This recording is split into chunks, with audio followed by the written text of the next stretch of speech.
The news you can count on. Mayport to Ponte Vedra Beach. The Island Times News Update begins right now. Here's Tom Patton.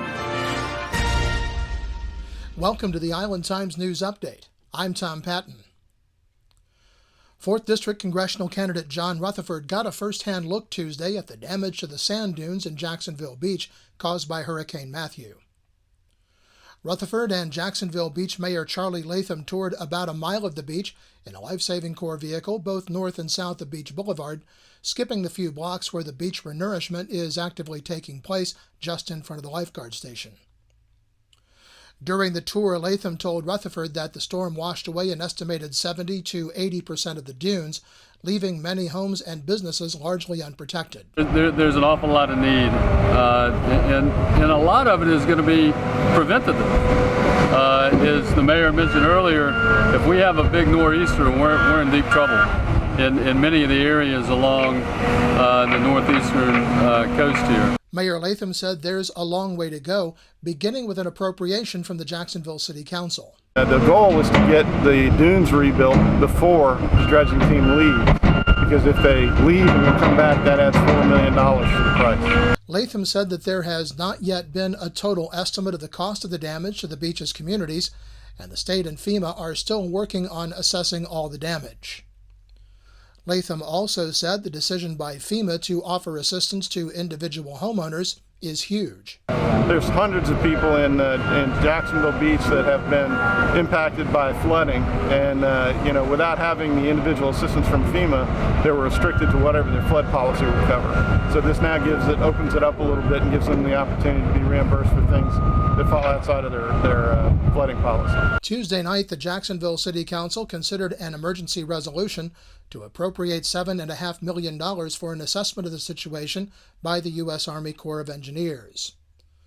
The resolution was sponsored by District 13 Councilman Bill Gulliford and co-sponsored by at-large Group 2 Councilman John Crescembeni. The measure passed unanimously 17-0, with 2 members absent from the meeting. $6.5 million will go towards dune repair, while $1 million would be for replacing the sea oats that hold the dunes in place. Council President Lori Boyer praised everyone involved in moving the appropriation forward at the local, state, and national levels. She said it was an example of what can be accomplished when people come together to do what's right. The extension of the beach renourishment project to include restoration of the dunes still requires the approval of the Army Corps of Engineers.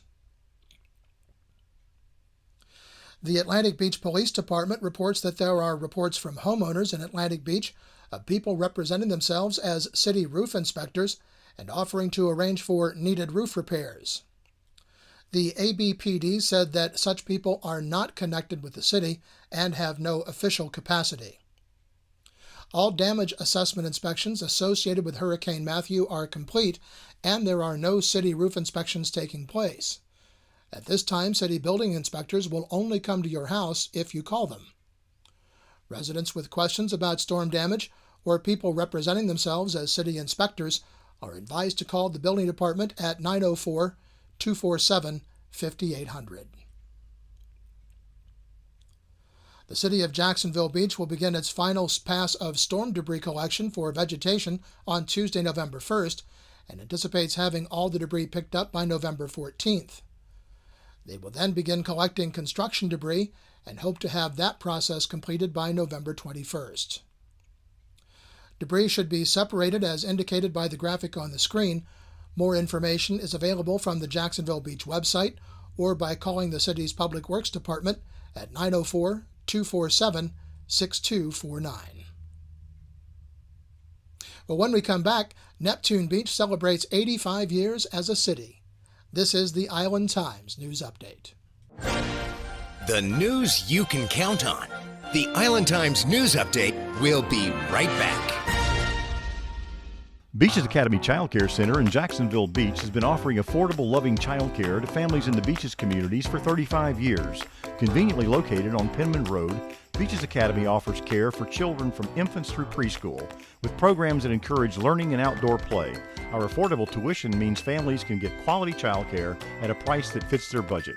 Contact Beaches Academy at 246-3885 and schedule a tour of our center. Beaches Academy, the child always comes first. Charlie's Tropic Heating and Air Conditioning in Atlantic Beach offers a full range of residential and commercial heating and air conditioning services, from new installation to replacement and remodeling. Charlie's Tropic Heating and Air Conditioning can keep your home comfortable year-round, and they offer preventive maintenance contracts to keep your system running at peak efficiency. Charlie's Tropic Heating and Air Conditioning is an authorized Bryant dealer and will service all brands. For year-round comfort in your home or business, contact the original Charlie's Tropic Heating and Air Conditioning at 241-1788. Welcome back to the Island Times News Update. I'm Tom Patton.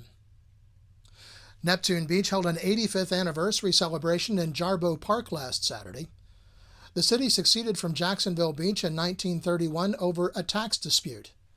It's the smallest of the three beach communities at just 2.3 square miles of dry land.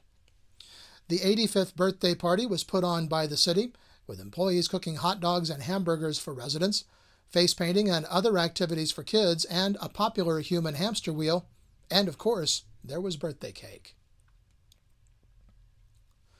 Local historian Johnny Woodhouse will lead a tour of historic Pablo Mayport Cemetery on Sunday, October 30th.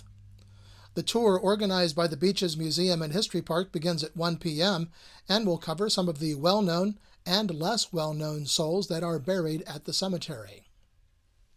Please park at the Park and Ride lot on the corner of Wonderwood and A1A. Shuttles will be running from that lot to transport you to the cemetery from 12:30 until 1 p.m. and then back immediately following the tour. Reservations are required. The event is free to museum members with a $5 suggested donation for non-members. The Jacksonville Symphony will host a community concert for Northeast Florida residents. Music on the program includes Beethoven's Symphony No. 5 in C minor, Opus 67, Dvorak's Carnival Overture, and Stravinsky's Orchestra Suite No. 2. Music director Courtney Lewis will be leading the orchestra. The concert was originally scheduled for October 7th, but was postponed due to Hurricane Matthew. The new date for the concert is Sunday, October 30th at 3 p.m., and the event is free and open to the public at the Seawalk Pavilion. And by this time next week, we'll hear the roar of FA-18 Hornets over the beach as the annual Sea and Sky Spectacular returns to Jacksonville Beach next weekend. The air show features the U.S. Navy Blue Angels performing low-level aerobatics over the ocean, as well as many other military and civilian displays. The air show begins at 10 a.m. both Saturday and Sunday, with a practice day on Friday. The Blue Angels fly at about 3 p.m. both days. The news you can count on. Mayport to Ponte Vedra Beach, forecasting your beaches. This is your local look weather. Well, the National Weather Service says we can expect mostly sunny skies and seasonal temperatures through the weekend and into next week. Highs will be in the mid to upper 70s, with lows in the upper 60s to around 70, and our next chance of rain is not until Tuesday of next week. The Island Times is always digital, always free at theislandtimes.com. Like us on Facebook and follow us on Twitter to be the first to know about stories posted on the Island Times. I'm Tom Patton. Thanks for watching.